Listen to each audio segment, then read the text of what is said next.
السلام علیکم ناظرین، ہائی ٹیک نیوز کے نیشنل اور انٹرنیشنل خبروں میں آپ کا خیر مقدم ہے۔ میں ہوں نیہا خان۔ نظر ڈالتے ہیں آج کی اہم خبروں پر۔ B S F D G Nitin Agarwal کو ان کے اسٹیٹ کیڈر میں واپس بھیجے جانے کے ایک دن بعد وزارت داخلہ نے ایس ایس بی کے ڈائریکٹر جنرل دلجیت سنگھ چودھری کو اگلے حکم تک B S F director general کے عہدے کی اضافی ذمہ داری سونپ دی ہے۔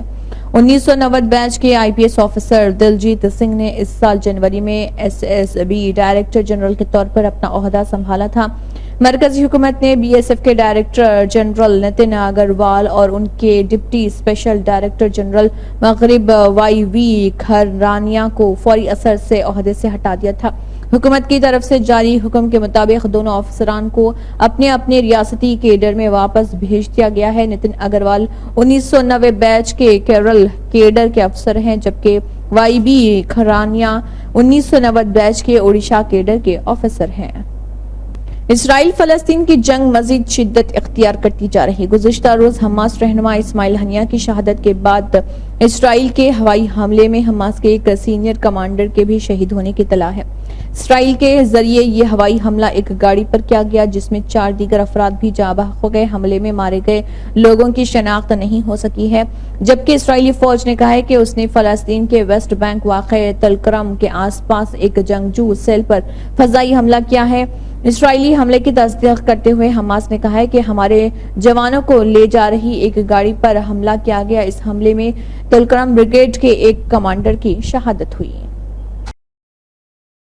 پیرس اولمپک 2024 میں جن 2 ہندوستانی نشانے بازوں منو بھاکر اور سربجوت سنگھ نے اب تک کامیابی کا پرچم لہراتے ہوئے تمغہ حاصل کیا ہے، ان کے کوچ سمریش جنگ کو پیرس اولمپک سے واپس لوٹتے ہی گھر توڑنے کا نوٹس مل گیا۔ سمریش جنگ کا گھر دہلی کے سول لائنز کی خبر پاس علاقے میں ہے اور علاقے کے دیگر باشندوں کے ساتھ ساتھ سمریش جنگ کو بھی ایک نوٹس ملا ہے جس میں گھر منہدم کرنے کا تذکرہ ہے۔ سبسیڈری لینڈ اینڈ وزارت برائے رہائش کے ڈیولپمنٹ دفتر کے ذریعے جاری نوٹس میں خیبر پاس علاقے کے لوگوں سے کہا گیا ہے کہ جس علاقے اور زمین پر آپ لوگ رہ رہے وہ وزارت دفاع کی ملکیت میں ہے۔ ایل این ڈی او کے مطابق خیبر پاس علاقے میں جو بھی گھر اور دیگر ڈھانچے بنائے گئے ہیں وہ غیر قانونی ہیں۔ اس معاملے میں اولمپیئن اور ارجن ایوارڈ یافتہ سمریش جنگ نے میڈیا سے بات کرتے ہوئے کہا ہے کہ یہ ان کا ایل این ڈی او کا منصوبہ ہے اور مجھے اس کے بارے میں کوئی جانکاری بھی نہیں۔ جنگ نے بتایا کہ پوری کالونی کو غیر قانونی قرار دیا گیا ہے۔ پوری کالونی خالی کرنے کے لیے ان کے پاس صرف 2 دن کا وقت ہے۔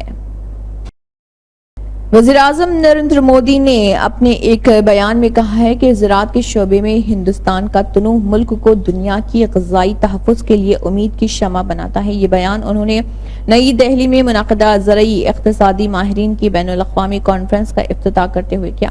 قابل ذکر ہے کہ ہندوستان میں 65 سال بعد اس کانفرنس کا انعقاد ہوا۔ اس 7 روزہ کانفرنس میں دنیا بھر سے 1000 سے زائد مندوبین شرکت کر رہے، ان میں 40% سے زائد خواتین مندوبین ہیں۔ وزارت زراعت شیوراج سنگھ چوہان نے بھی افتتاحی اجلاس سے خطاب کیا ہے اور کہا کہ وزیراعظم مودی کی قیادت والی حکومت کی پہل کی وجہ سے آج ہندوستان میں زرعی شعبے کی ترقی کی شرح دنیا میں سب سے زیادہ ہے اور ہندوستان زرعی پیداوار میں اضافے کے ساتھ ساتھ انسانی اور زمین کی صحت پر بھی توجہ دے رہا۔ نیٹ پیپر لیک معاملے پر اپوزیشن اور حکومت کے درمیان سیاسی گھمسان لگاتار جاری ہے۔ کانگریس اس معاملے پر حکومت کو کٹہرے میں کھڑا کرنے کا کوئی موقع نہیں چھوڑ رہی اور این ٹی اے پر مسلسل سوال کھڑے کر رہی ہے۔ سینئر کانگریس رہنما جے رام رمیش نے این ڈی اے کے نئے سربراہ پردیپ سنگھ کھرولا کے سابقہ مشکوک ریکارڈ کا حوالہ دیتے ہوئے ان کی تقرری پر سوال اٹھایا ہے۔ جے رام رمیش نے ترنمول کانگریس کی رکن پارلیمنٹ ساگریکا گھوش کے ایک ٹویٹ پر اپنا ردعمل ظاہر کرتے ہوئے الزام عائد کیا کہ Madhya Pradesh civil service commission کے چیئرمین کے طور پر پردیپ سنگھ کھرولا کا ریکارڈ مشکوک تھا۔ کانگریسی رہنما نے سوشل میڈیا پلیٹ فارم پر لکھا کہ ایسا معلوم ہوتا ہے جیسے این ٹی اے کا واحد کام آؤٹ سورس کرنا ہے۔ اس کے سربراہ کا Madhya Pradesh public service commission کے چیئرمین کے طور پر ریکارڈ انتہائی مشکوک ہے۔